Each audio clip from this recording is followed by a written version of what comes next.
I'm requesting Telangana government, you are wasting time on a work board. Telangana government, KTR is wasting his energy and his resources on Telangana work board. Daily wages पे अगर अड्डे पे मजदूर जैसा ठहरते वैसा अगर work board काम करना चाहिए कि मजदूरों के वैसा आप सुबह में देखा कि टिफिन ठहर गए, आप कोई आया गिरा चले गए, नहीं आया तो घर को आ गए, आप आज क्या बोले कल भूल गए, कल बोले सो आप परसों भूल जा रहे हैं। तो ये आप क्यों चला रहे हो भैया? ये जबरदस्ती का आखिर क्या चल क्या रहा है? ये वर्क बोर्ड, ये वो रिकॉर्ड रूम बंद किए हैं किसी तेलंगाना सरकार ने। वो रिकॉर्ड रूम को क्या मिलेगा? वो बंद कर, आप पूरा वर्क बोर्ड ही बंद कर दो ना। वो रिकॉर्ड रूम को बंद करके वो गेट को खुली क्यों रखे हो वर्क बोर्ड की? उसमें वो इलेक्शन होता कहते, वो क्या की होता, वो उन्हों MP आते कहते, वो उन्हों आते इन्हों आते। तो क्या मतलब क्या स्कीम चल रही है? मेरे को तो नहीं कुछ समझ में नहीं आ रहा है। अगर आपसे हो नहीं रहा है तो आप बोल दो ना, आपको कुछ और पोस्ट दे देंगी सरकार, ऐसा कोई प्रॉब्लम नहीं है। हम भी बोलेंगे आपको कुछ और पोस्ट दे दो बोलकर, वक्फ बोर्ड वालों को बता रहा हूं। नहीं तो आपको भी वहीं कहीं तो भी सेक्रेटेरिएट में, मिनिस्ट्री ऑफ माइनॉरिटी अफेयर्स में कहीं भी आपको भी बिठा देंगे उधर। उसमें क्या है? वो हज हाउस की बिल्डिंग में ही बैठने का क्या है? वो वक्फ बोर्ड को ही बंद करो ना। क्या हो रहा है वो वक्फ बोर्ड में? कुछ भी नहीं है ना वहां पे बचा हुआ। अच्छा, अब आपको अगर कोई एक अच्छे से ऑफिसर मिलेगा तो उससे आपको प्रॉब्लम है वक्फ बोर्ड में।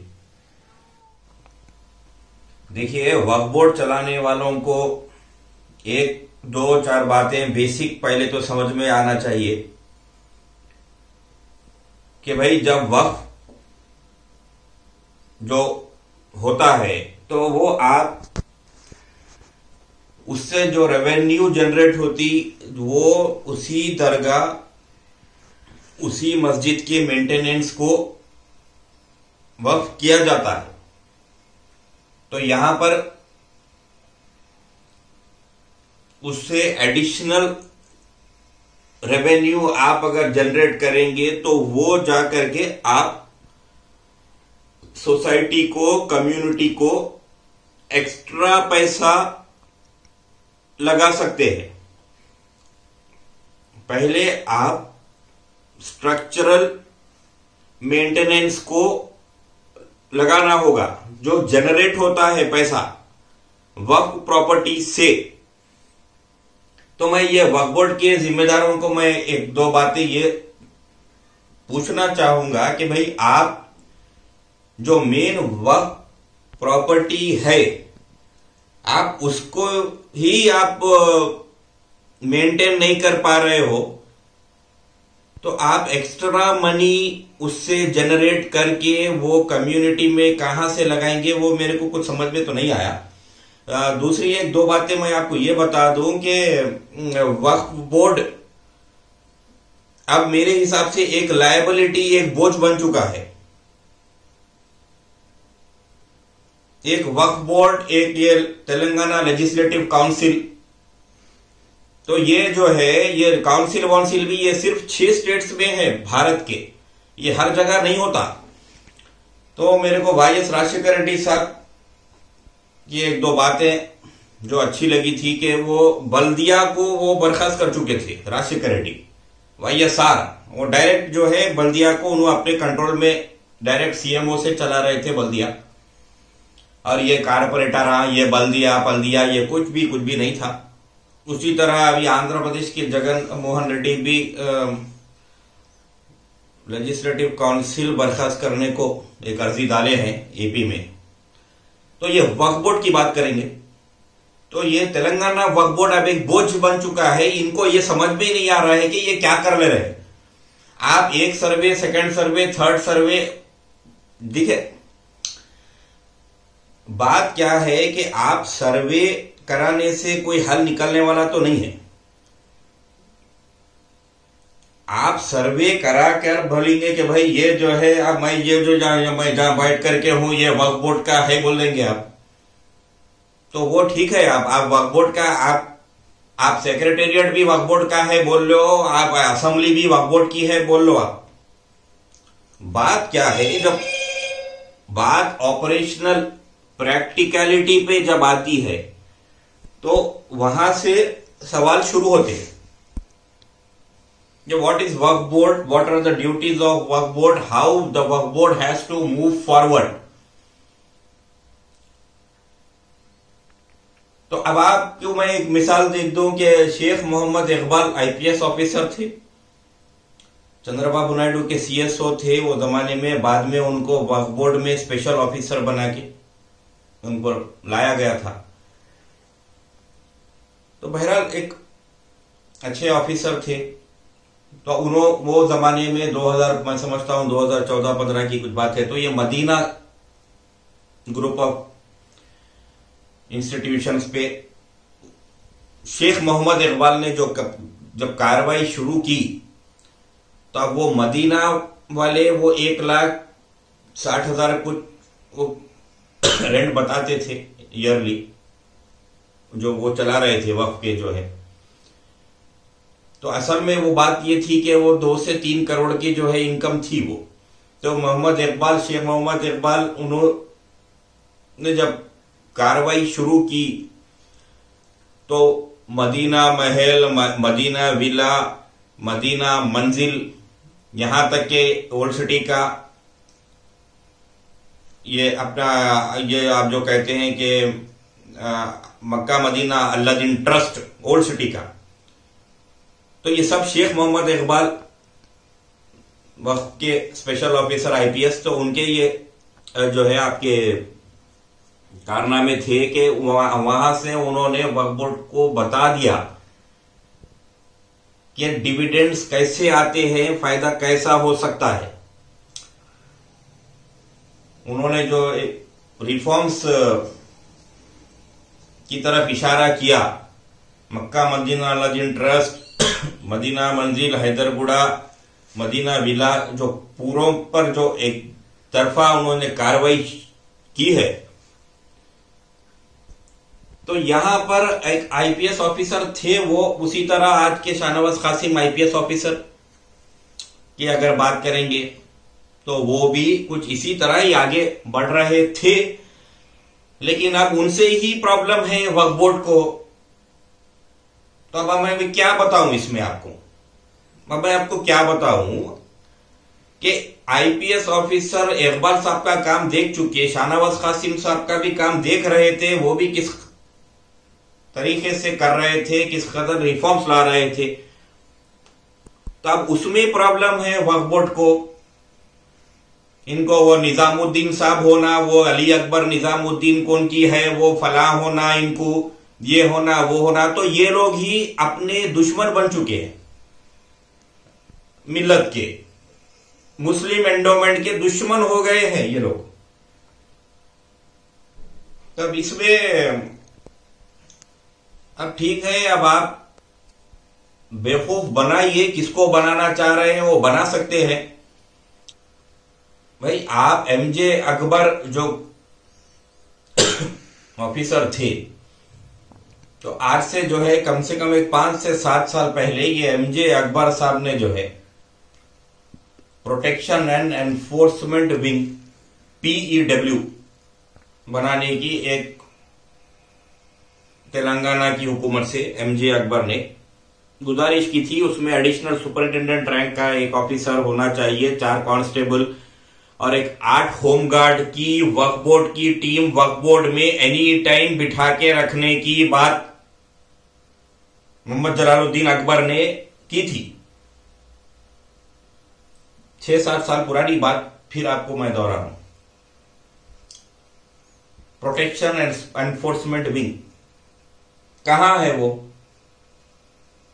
कहां पर हुआ वो बना है। तो ये देखिए, ये इस किस्म से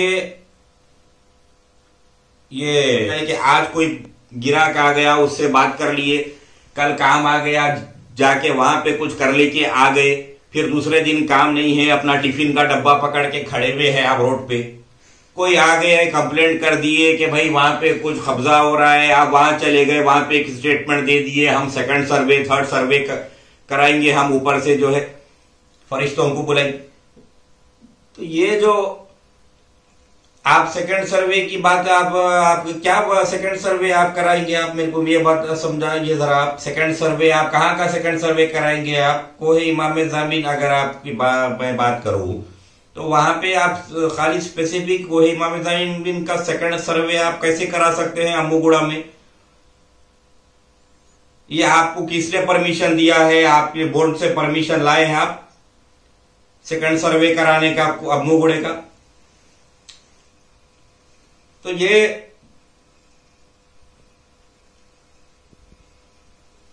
मैं मानता हूं वहां पे एनक्रोचमेंट हो रहे हैं, दैट्स ओके, वो तो सही है, बात बिल्कुल सही होगी और अभी जांच का विषय है वो। लेकिन आप सेकंड सर्वे आप अम्बुगुड़ा में क्या आप बेसिस पे आप कराने वाले हैं? आप सेकंड सर्वे का आपका क्या खर्चा आने वाला है? क्या बजट है आपका सेकंड सर्वे का अम्बुगुड़े का? अरे भाई, आप हमर रजवी जो साबिका वहां के मुतवल्ली थे उनसे जो आपका केस चला है, वक्फ बोर्ड को बोल रहा हूं, तो आप जो है ठीक है वो उन्हों गलत थे, आप गलत थे, वो बात की बात है। तो आप जो है कोर्ट में ये बोले आखिर में कि भाई इन्हों मुतवल्ली नहीं थे, हम मुतसद्दी थे। इन्हों खमर रजवी को मुतसद्दी बनाया गया था, यानी कि एक ऑल्टरनेटिव आदमी को हम वहां पे डाले थे जब तक कि प्रॉपर आदमी कोई इमाम जामीन पर नहीं होगा। एक आदमी विद एक स्पेशल पर्पस आप खमर हसन रजवी को मुतसद्दी बताए थे, तो आप मुतसद्दी भी नहीं डाल रहे हो ना वहां पर अम्बुगुड़ा पर। तिरुमल गिर्री आप बोलारम की बात कर रहा हूं मैं, कोही इमाम जामीन, आप मुतवल्ली भी नहीं है, मुतसद्दी भी नहीं है ना।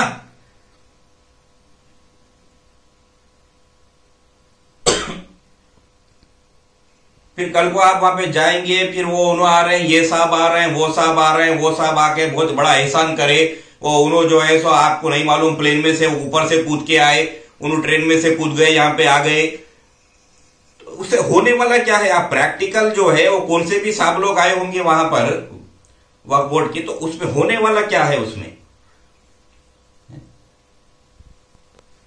आपको लैंड का मेजरमेंट नहीं मालूम। आप सेकंड सर्वे, तेलंगाना का सेकंड सर्वे हो चुका है, तेलंगाना का सेकंड सर्वे आपके पास स्टाफ बढ़ाना पड़ेगा, आपको उधर वो सेकंड सर्वे के माइनॉरिटीज को, मिनिस्ट्री ऑफ माइनॉरिटीज को आप भिजाना पड़ेगा, वहां से गेजेट नोटिफिकेशन निकालना पड़ेगा सेकंड सर्वे का।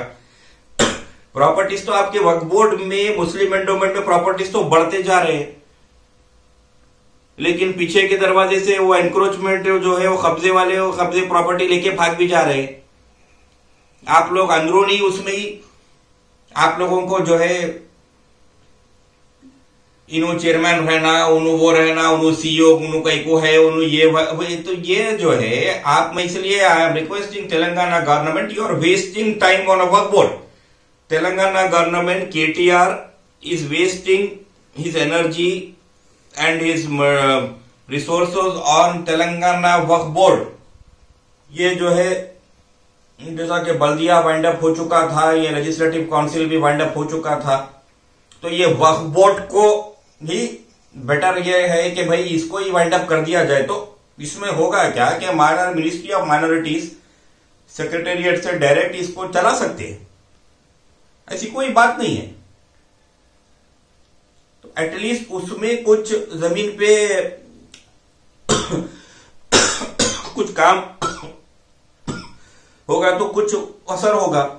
अब आप ये कोहे इमाम जामीन जो है, ये अब्बास मूसवी कमेटी वर्सेस आंध्र प्रदेश वक्फ बोर्ड जो केस चला था,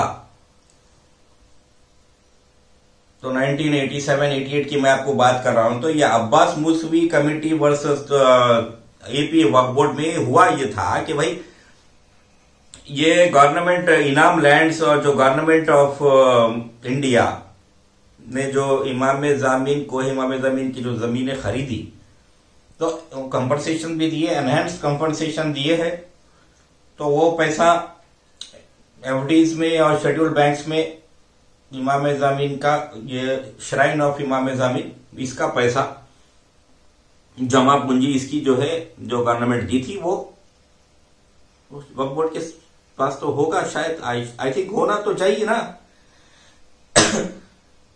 क्योंकि आप वो पैसे का आपने क्या किया, वो पैसे पे ही तो झगड़ा चला था आपका।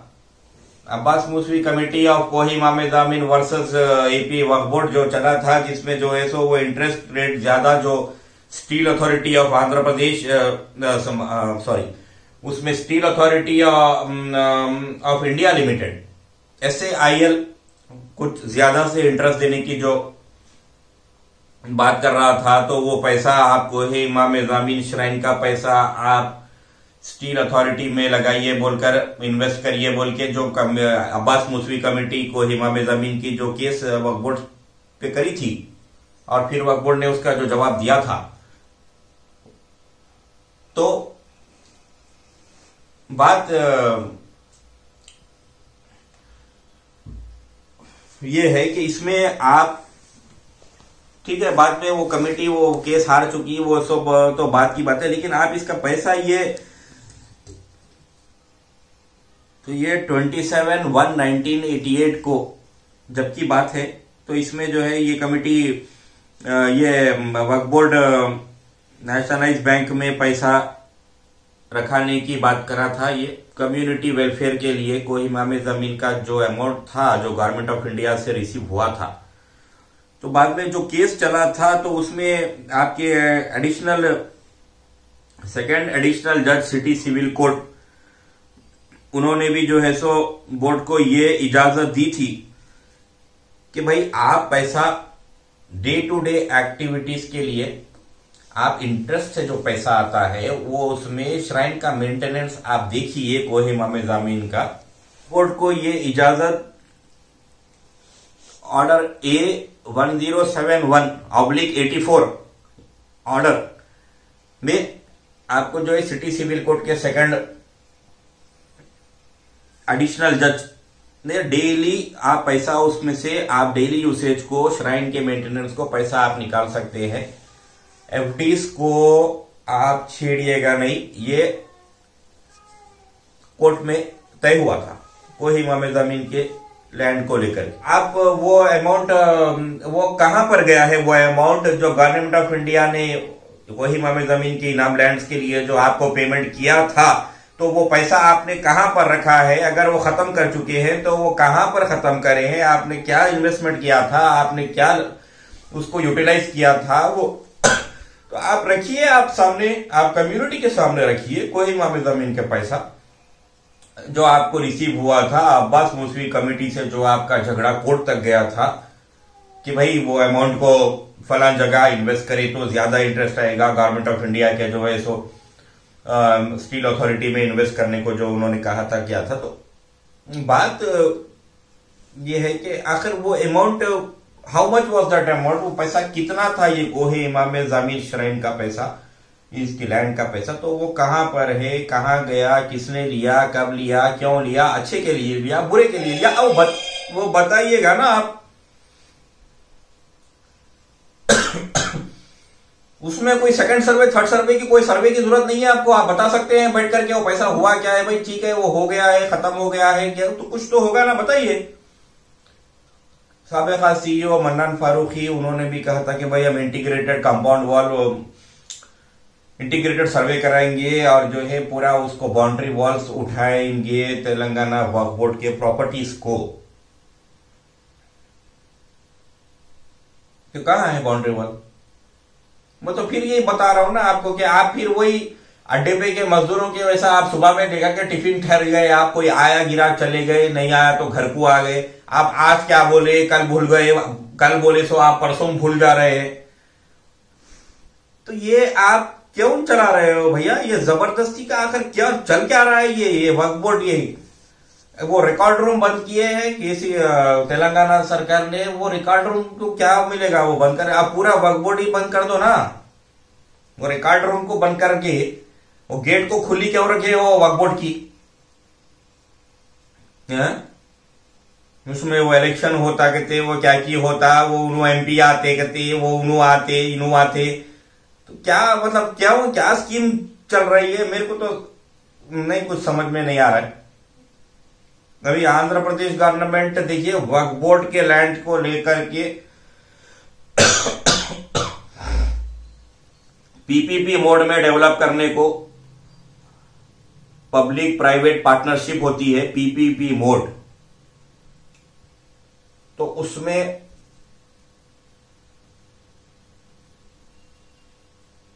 एपी लैंड्स को डेवलप करके एडिशनल फंड्स कैसे सरप्लस जनरेट करना है उस पे गौर कर रही है। मैं आपको फिर इख्तिताम पर फिर ये बता दूं कि अगर मैं कुछ वक्फ करता हूं तो उसका मतलब ये होता है कि भाई ये प्रॉपर्टी को आप जो भी है रेंट पर दे रहे हो, ये कर रहे हो, तो वो प्रॉपर्टी को पहले तो मेंटेन करो,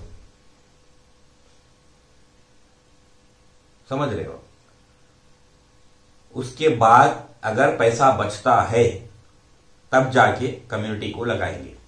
बात वो है, बेसिक वक्फ के उसूल बता रहा हूं आपको।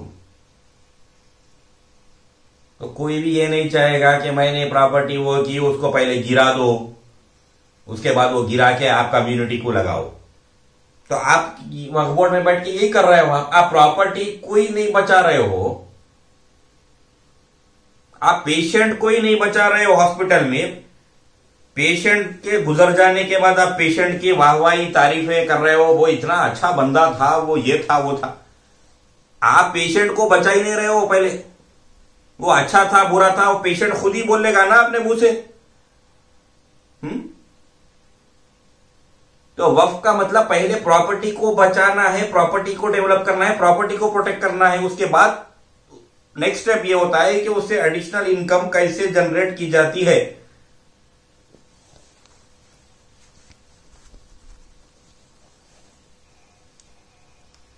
तो बेटर ये होगा कि आई रिक्वेस्ट केटीआर के please kindly you wind up this Waqf board. This is nothing as such in practicality. आज कोई बंदे गए जाकर बोले कि भाई वहां पर ये हो रहा है वो हो रहा है, मुंह गुड़ा को ही मामे जमीन, दैट्स ओके। अब अगर मैं आपको फर्स्ट सर्वे और सेकंड सर्वे की अगर आप बात करूं तो फर्स्ट सर्वे और सेकंड सर्वे में और फर्क हो गया है। फर्स्ट सर्वे में 37,000 चेंज प्रॉपर्टीज थे, सेकंड सर्वे में वो जाकर के 47 आई थिंक 47,000 के करीब प्रॉपर्टीज और बढ़ गए हैं। करीब 13,500 प्रॉपर्टी सेकंड सर्वे में और बढ़ गए हैं। तो अब आप ये एक अम्बुगुड़ा कोही इमाम जमीन की बात अगर आप करें तो यहां पर ही ये हालत है। आप और एक सेकंड सर्वे बोल रहे हो, आप सेकंड सर्वे तो मैं आपको बोल रहा हूं ना कि वो और बढ़ के जो है सो 47,000 चेंज के प्रॉपर्टीज आपको हो गए हैं, जिसमें 100 स्क्वायर यार्ड 200 स्क्वायर यार्ड के छोटे छोटे लैंड पार्सल्स और मसाजिदें उसमें ज्यादा है। ये जो 13,500 प्रॉपर्टीज और बड़े हैं। तो आप कौन से सर्वे कराओगे, कहां सर्वे कराओगे? तो भाई अगर आपसे हो नहीं रहा है तो आप बोल दो ना, आपको कुछ और पोस्ट दे देंगी सरकार, ऐसा कोई प्रॉब्लम नहीं है। हम भी बोलेंगे आपको कुछ और पोस्ट दे दो बोलकर, वक्फ बोर्ड वालों को बता रहा हूं। नहीं तो आपको भी वहीं कहीं तो भी सेक्रेटेरिएट में मिनिस्ट्री ऑफ माइनॉरिटी अफेयर्स में कहीं भी आपको भी बिठा देंगे उधर। उसमें क्या है, वो हज हाउस की बिल्डिंग में ही बैठने का क्या है, वो वक्फ बोर्ड को ही बंद करो ना। क्या हो रहा है वो वक्फ बोर्ड में? कुछ भी नहीं है ना वहां पे बचा हुआ। अच्छा, अब आपको अगर कोई एक अच्छे से ऑफिसर मिलेगा तो उससे आपको प्रॉब्लम है वक्फ बोर्ड में, तो फिर आप करना क्या चाह रहे हो भैया? मतलब आप लोग करना क्या चाह रहे हो? मुझे तो समझ में नहीं आ रहा है कि आप लोग करना क्या चाह रहे हो। करोड़ ऑफ रुपीस की मुस्लिम एंडोमेंट को आप लोग बिल्कुल खत्म करने पर तुले हुए हो। अब एक आदमी कुएं में कूदने को ठान लिया है, सोच लिया है कि उसको कुएं में कूदना है, तो उसको दुनिया की कोई भी ताकत उसको रोक नहीं सकती है। आप आज रोकोगे, कल रोकोगे, परसों रोकोगे, फिर एक दिन वो कूद जाएगा कुएं में। ये वक्फ बोर्ड का यही हाल हुआ है कि ये वक्फ बोर्ड तेलंगाना खुद कुएं में कूदने को बैठकर है बिल्कुल। तब इनको कौन बचाएगा?